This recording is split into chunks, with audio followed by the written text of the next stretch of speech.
Good morning, I'm Jason Adams, and this is This Day in Alternate History. And I'm Merle Lafferty. Today is November 7th, 2007, and on this day, in 1874, Harper's Weekly published the political cartoon The Third Term Panic by Thomas Nast. This has come to be considered the first important use of the elephant as the symbol for the U.S. Republican Party. The cartoon depicts a variety of animals fleeing in terror from a donkey wearing the skin of a lion. Behind it stomps an angry elephant. To modern eyes, this example of 19th century political satire doesn't make much sense. So we've had our crack team of scholars of political symbolism analyze the cartoon for us. We begin, of course, with the elephant.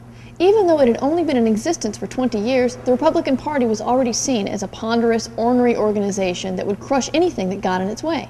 Additionally, 94% of Republicans at the time had either horrible teeth, grotesquely long noses, or both. By 1884, the party was routinely referred to as the GOP, which stands, of course, for grotesque, ornery, and ponderous. Next, we have the donkey, or ass, wearing the skin of a lion. This represents, of course, the Democratic Party because most of them are real jerks. Interestingly, it would be many years before the donkey was universally accepted as the party emblem, and at this time, the banana slug was still preferred by the DNC. As you can see, the donkey is helping the elephant scare the other animals. Nast's cartoon depicts the moment in history when the Republicans and Democrats joined forces to quash all other political parties. The lion skin represents the greatly feared zombie party that had recently come to power in the Caribbean. The Big Two spread the rumor that zombie lobbyists had already begun infiltrating Washington. Not many people today remember the other political parties represented in the cartoon. For example, there was the Wizarding Party, depicted here by Nast as an owl with a letter in its talons, the Progressive Menswear Party, the giraffe wearing nothing but a suit coat, and the Subterranean Party, the ostrich with its head in the ground. They were advocates of literal underground railroads so as not to spoil the view from the second-floor drawing room.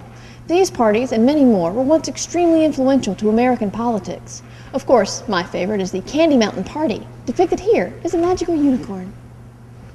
Fortunately, their theme song has survived into the popular consciousness of the present day. I'm Jason Adams.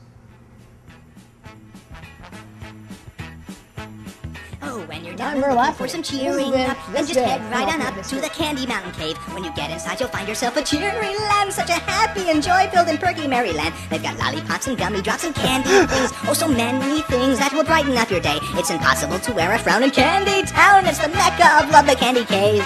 They've got jelly beans and coconuts with little hats, candy rats, chocolate bats. It's a wonderland of sweets. Ride the candy train to town and hear the candy band, candy bells. It's a treat as they march across the land. Cherry ribbons stream across the sky and to the ground. Turn around, it astounds, it's a dancing candy tree. In the Candy Cave, imagination runs so free. So now, Charlie, please will you go into the cave?